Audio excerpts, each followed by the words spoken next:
Benar dan bijaksana tidaklah cukup. Apa maksudnya ini? Maksudnya, seorang yang benar dan bijaksana belum tentu memiliki integritas.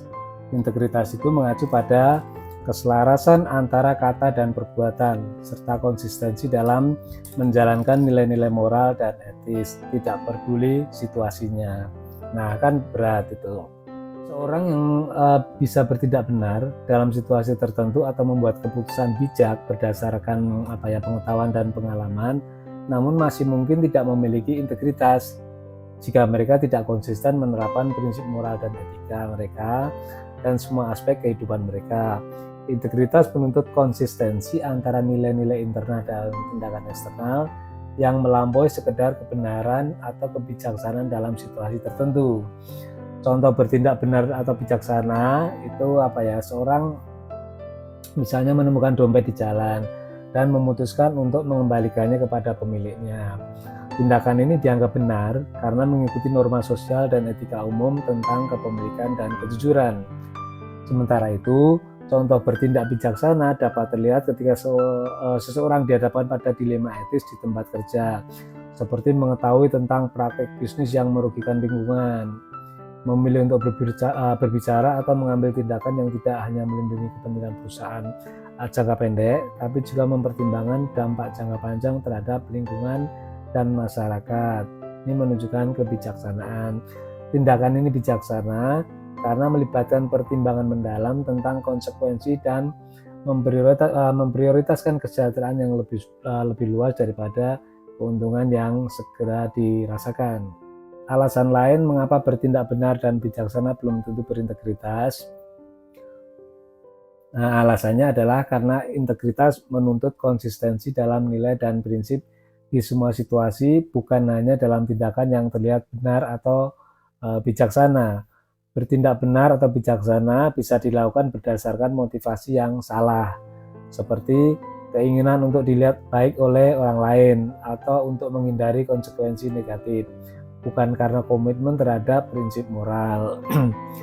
Sementara itu, integritas mengharuskan seseorang untuk berpegang teguh pada prinsip moralnya secara konsisten, bahkan ketika hal itu tidak menguntungkan atau ketika tidak ada yang memperhatikan. Jadi seseorang dapat membuat keputusan yang benar atau bijaksana dari luar, namun jika motivasi dan konsistensi moral di balik tindakan tersebut tidak selaras dengan prinsip moral yang diakui secara universal dan diterapkan secara konsisten, maka orang tersebut tidak dapat dianggap memiliki integritas. Contohnya apa itu? Coba kita pertimbangkan contoh lebih spesifik dari dunia akademik yang mungkin Anda temui dalam pekerjaan Anda. Seorang peneliti menemukan data yang menantang dari teori populer yang ia dukung. Sementara bertindak bijaksana dari perspektif karir mungkin mendorong peneliti tersebut untuk mengabaikan atau menyembunyikan data tersebut karena mempublikasikannya bisa merugikan reputasinya atau mengurangi peluang pendanaan untuk penelitian di masa depan. Tindakan ini mungkin tampak benar dalam konteks menjaga stabilitas karir atau pengaruh akademis. Namun integritas menuntut peneliti tersebut untuk melaporkan data dengan jujur, termasuk temuan yang menantang atau memperlemah teori yang ia dukung. Ini mungkin tidak bijaksana dalam konteks kepentingan pribadi atau profesional jangka pendek, tetapi mencerminkan komitmen terhadap kebenaran ilmiah dan integritas akademik. Tindakan semacam ini yang memprioritaskan kejujuran dan transparansi ilmiah di atas keuntungan pribadi atau profesional adalah contoh dari integritas dalam praktik. Siapa sih sebenarnya yang menentukan benar atau bijaksana itu? Dalam banyak konteks, apa yang dianggap benar atau bijaksana seringkali ditentukan oleh norma-norma sosial, budaya atau profesional yang berlaku, serta oleh sistem nilai individu atau kelompok. Misalnya satu, norma sosial dan budaya. Apa yang dianggap benar dalam satu budaya atau masyarakat bisa berbeda dengan yang lain. Norma-norma ini seringkali tercermin dalam hukum tradisi dan ekspektasi sosial. Yang kedua, yang menentukan itu juga misalnya standar profesional. Dalam konteks profesional seperti dalam dunia akademik atau bisnis, apa yang dianggap sebagai tindakan bijaksana seringkali ditentukan oleh kode etik profesional, standar etik, dan konsensus dalam komunitas profesional tersebut.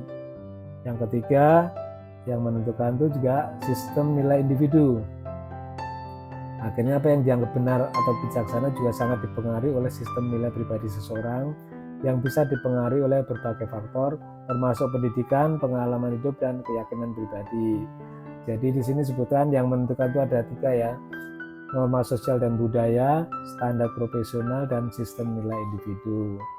Dalam filsafat etika, seperti yang dibahas oleh Immanuel Kant, kebenaran moral dan kebijaksanaan ditentukan oleh prinsip-prinsip rasional yang bertujuan untuk universalitas dan konsistensi moral, bukan hanya oleh konvensi sosial atau kepentingan pragmatis.